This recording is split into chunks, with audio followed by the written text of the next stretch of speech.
Il avait créé la stupéfaction en fuitant dans les médias la semaine dernière. Le plan social à la Voie du Nord a été détaillé aujourd'hui à l'occasion d'un comité d'entreprise extraordinaire.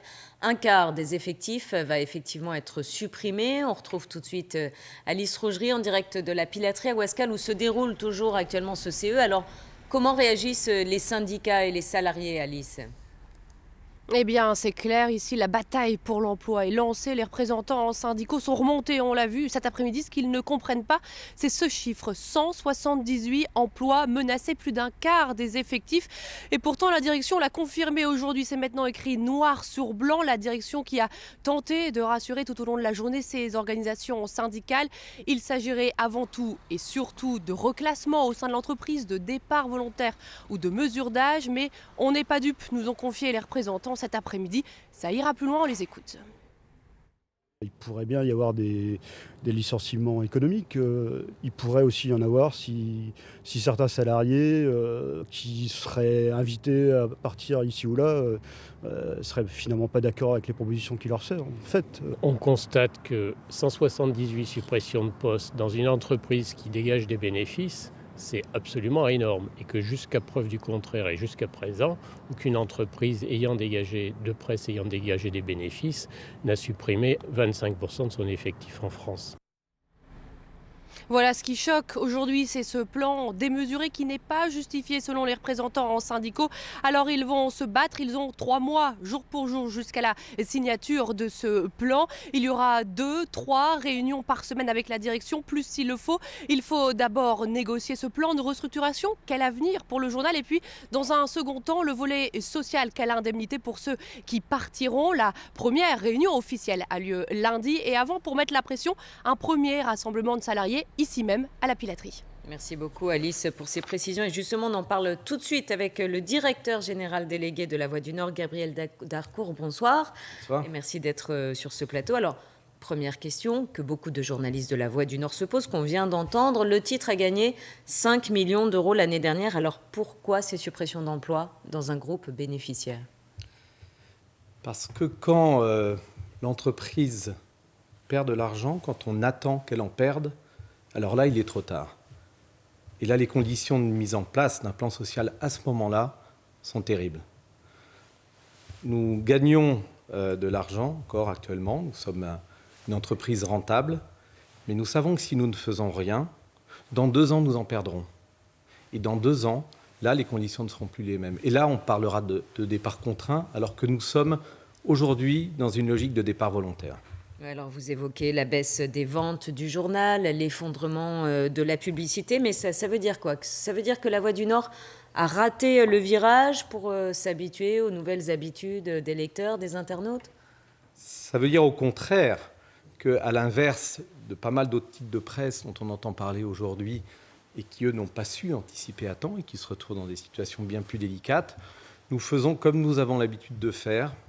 C'est un peu une marque de fabrique de notre entreprise. Nous anticipons.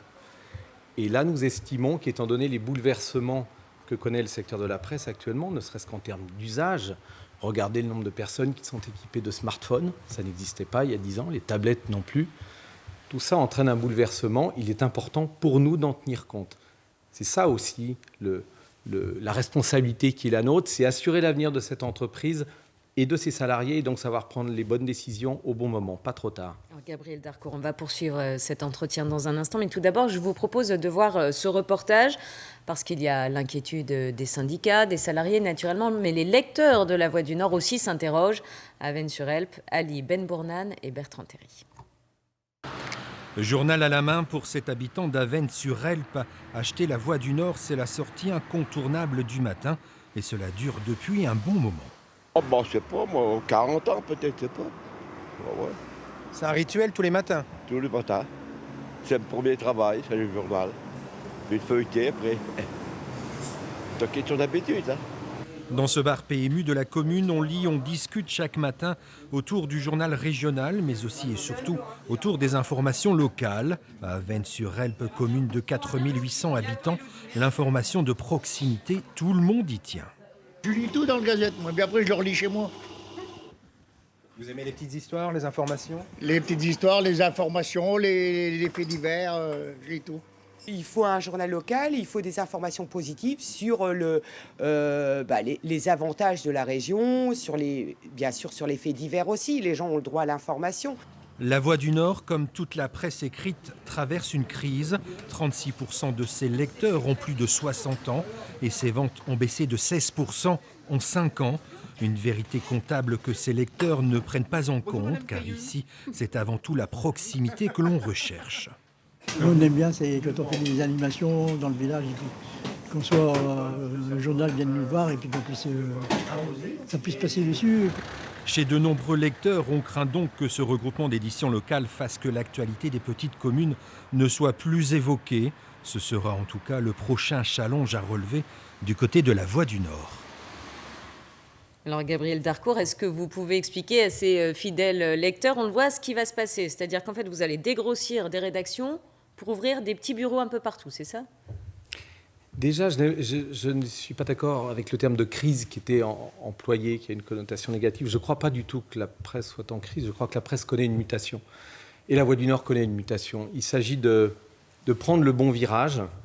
Et si on le prend bien, dans de bonnes conditions, alors je pense que cette profession et cette activité a un formidable avenir devant elle, à condition de rester axé sur ces deux piliers que sont le journalisme et que sont la proximité. Et notre projet de réorganisation, il est axé sur ces deux points-là. Et en termes de proximité, nous allons notamment développer le nombre d'agences et de bureaux sur le territoire, justement pour être plus proche encore. Moins de journalistes dans les agences, mais plus d'agences. Tout à fait, redéployer différemment pour être encore plus proche des préoccupations des gens, aussi bien sur le papier que sur le numérique. Elle est là, la nouveauté, c'est qu'on a l'apparition très forte du numérique, qui nous génère beaucoup de lecteurs en plus, mais en même temps, il ne faut pas oublier ceux du papier.